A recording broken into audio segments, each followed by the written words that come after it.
Hello guys, Wikipedia channel में आपका स्वागत है। आज हम बात कर रहे हैं बहुलक के बारे में। केंद्रीय प्रवृत्ति का यह अंतिम टॉपिक बहुलक। देखते रहिए विकिपीडिया चैनल।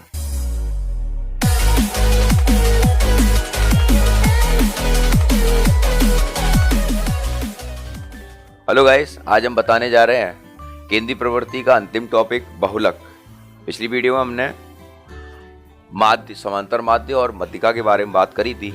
आज बहुलक के बारे में बात कर रहे हैं। इसका 1 नंबर का क्वेश्चन कंफर्म आता है। बहुत छोटा टॉपिक है, बहुत आसानी से इसमें समझ में आ जाएगा। जिसमें लिखा है जिस पद की बारंबारता सबसे अधिक होती है, जिस पद की बारंबारता सबसे अधिक होती है, यानी जो पद सबसे अधिक बार आता है उसे हम बहुलक कहते हैं। फॉर एग्जाम्पल के माध्यम से क्वेश्चन के तरीके से हम इसको लेते हैं। जैसे फॉर एग्जाम्पल हम ले रहे हैं यहाँ पर 1, 1, 2, 3, 5, 8, 11, 13,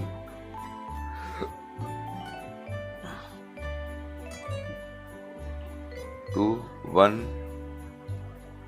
15, 17। ठीक है।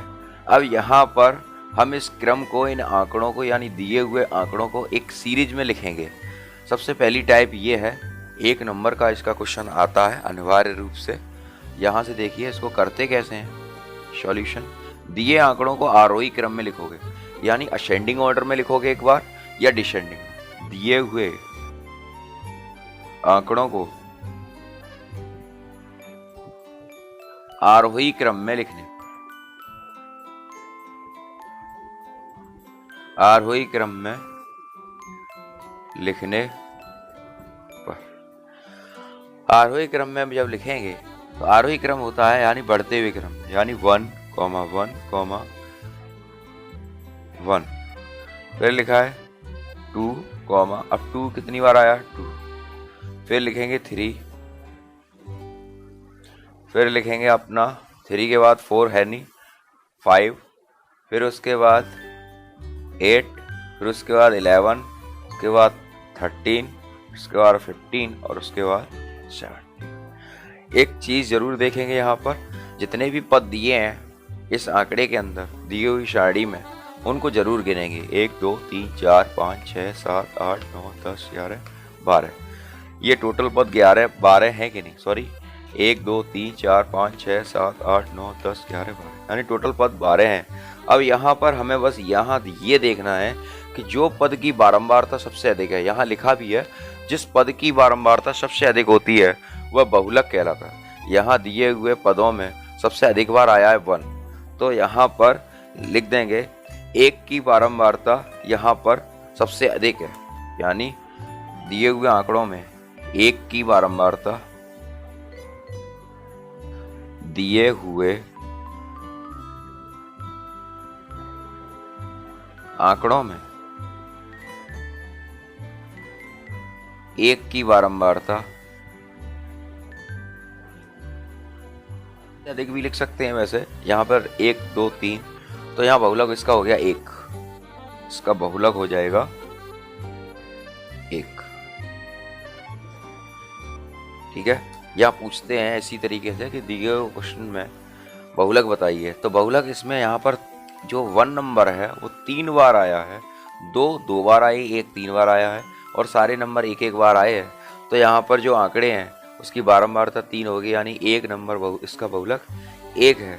अब इसी तरीके से अगर दूसरा क्वेश्चन इसी तरीके से आता है, दूसरा क्वेश्चन देखिए।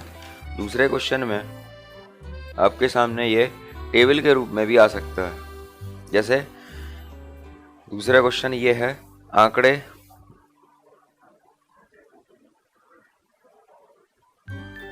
निम्नलिखित, इस तरह से क्वेश्चन आता है।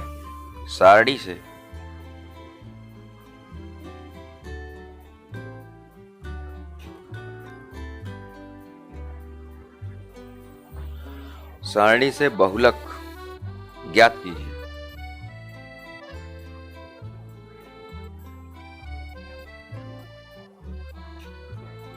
सारणी से बहुलक ज्ञात कीजिए। अब देखिए यहाँ पर सारणी है प्राप्तांक, इसमें भी हमसे बहुलक पूछ रहे हैं। 1 नंबर का ऑब्जेक्टिव केस में आएगा 1 2 3 4 6 7 और 9।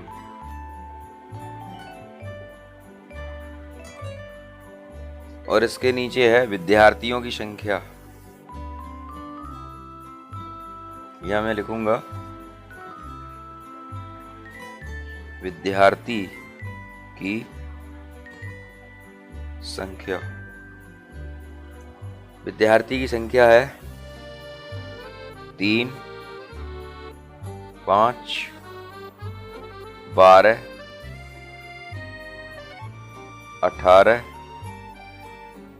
23 और ये है 8 और ये है 2। ये टेबल है। अब यहां देख लीजिए, ये क्वेश्चन है सारणी से बहुलक ज्ञात कीजिए। निम्न सारणी से बहुलक ज्ञात कीजिए। ठीक है, सारणी से हमें बहुलक ज्ञात करना है। तो यहाँ पर ये हमें प्राप्तांक मिले 1 2 3 4 5 4 6 7 9 और नीचे विद्यार्थी संख्या में 3 5 12 18 23 8 2 ये लिखा है। तो दी गई सारणी में सबसे अधिक विद्यार्थी की संख्या किसमें है? 23, यानी सबसे अधिक बारंबारता इसमें आई है 23 में। और 23 के प्राप्तांक कितने हैं? 6। यानी जो 6 प्राप्तांक है यानी 6 नंबर है वो सबसे अधिक आए हैं 23 बार। तो इसका जो बहुलक होगा वो कितना होगा? अतः अभी इसका बहुलक है 6। यहाँ लिख सकते हैं, सारणी से स्पष्ट है, मैं यहाँ लिख दे रहा हूं। अतः दी गई सारणी से स्पष्ट है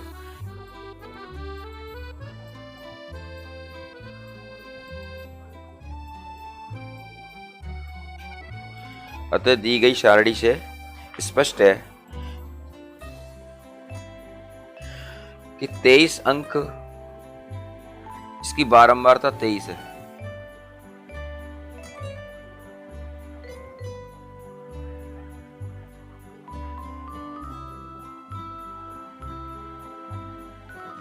जो सबसे अधिक है।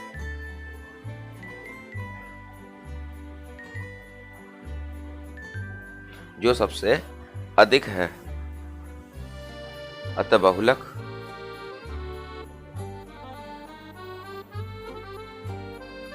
छह है।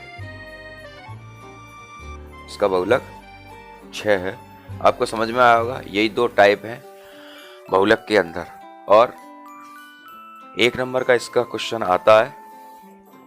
बहुलक समांतर माध्य और मध्यिका का एक फॉर्मूला है, मैं यहाँ आपको बताऊंगा।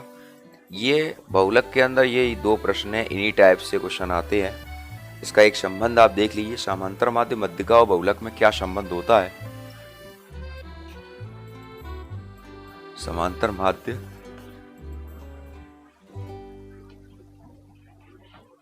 देख लीजिए आप, इसको क्या क्या रिलेशन है इनके बीच में, समांतर माध्य के अंदर और मध्यिका के अंदर। लिखा है, मैं लिख दे रहा हूं, समांतर माध्य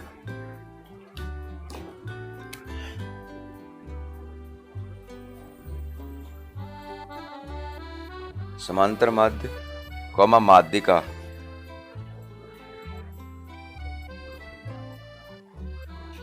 तथा बहुलक में संबंध। बहुलक का प्रश्न है, क्या रिलेशन है इनके बीच में, समांतर माध्य मध्यिका और बहुलक के बीच में। तो इसका एक फॉर्मूला है, बहुलक बराबर 3 इंटू माध्यिका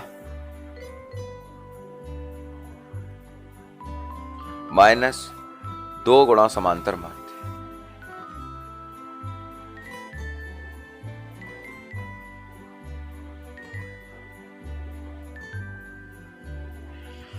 ये इसकी रिलेशन है। समांतर माध्य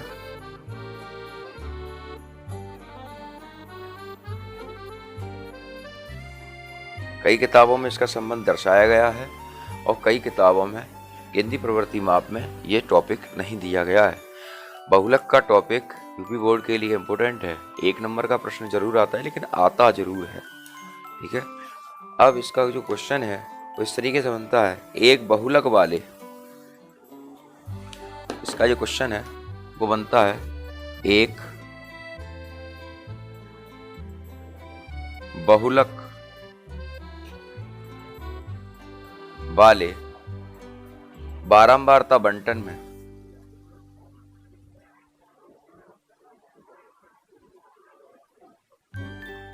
बारंबारता बंटन का समांतर माध्य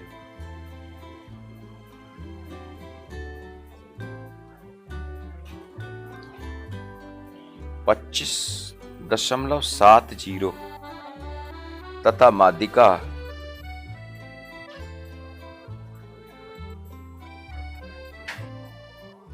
25.75 है। बंटन का बहुलक ज्ञात कीजिए। बंटन का बहुलक ज्ञात कीजिए। यह क्वेश्चन है, कोई ज्यादा कठिन क्वेश्चन नहीं है, सिर्फ इसकी वैल्यू को निकालकर फॉर्मूले में पुट करना है। बहुत अच्छा क्वेश्चन है, एक सिंपल एक फॉर्मूला है, फॉर्मूले के माध्यम से सारा काम हो रहा है। इसको समझ लीजिए आप अच्छे से, जिससे आगे आने वाली परीक्षाओं में कोई भी प्रॉब्लम आपके सामने क्रिएट ना हो।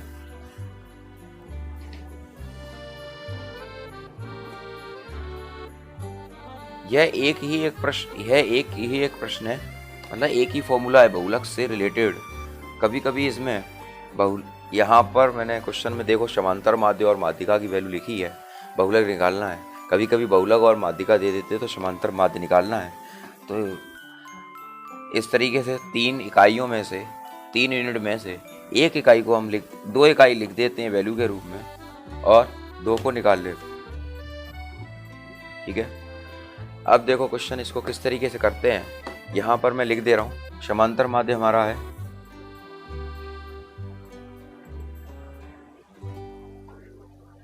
समांतर माध्य बराबर 25.70 और दूसरा है माध्यिका। माध्यिका दी है 25.75। ठीक है, अब इसकी वैल्यू को हम फॉर्मूले में लगाएंगे।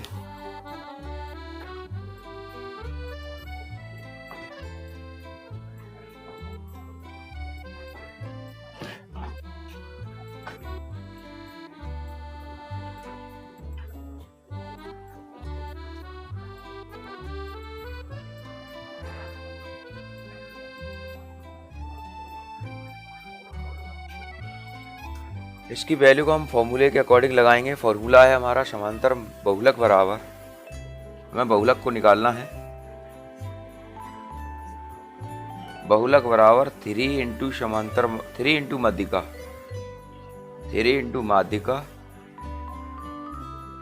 माइनस 2 इंटू समांतर माध्य।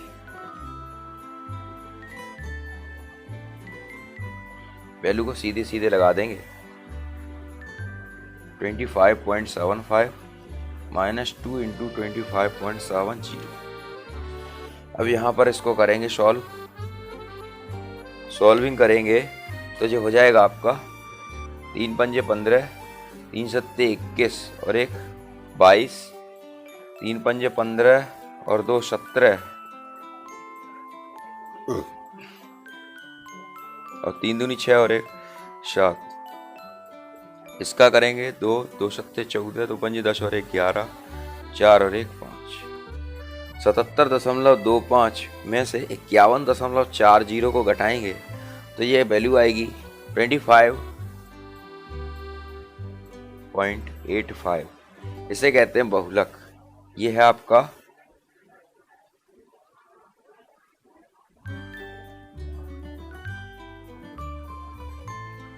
ठीक है, ये हो गया 25.85। देख लीजिए इसको। बहुलक का बहुत अच्छा सवाल है, 1 नंबर का आना अनिवार्य है, देखते रहिए। ठीक है, आज हमने आपको बताया बहुलक के बारे में। 1 नंबर का सवाल बोर्ड एग्जामिनेशन में हर बार आ रहा है, तो आप जरूर समझिए, इसको अच्छे से करिए। अगर आपको कोई भी प्रॉब्लम अगर आती है क्वेश्चन के अंदर, तो अपनी कमेंट बॉक्स में अपनी प्रॉब्लम को जरूर शेयर करें। देखते रहिए विकिपीडिया चैनल। जय जिने, जय हिंद, जय भारत।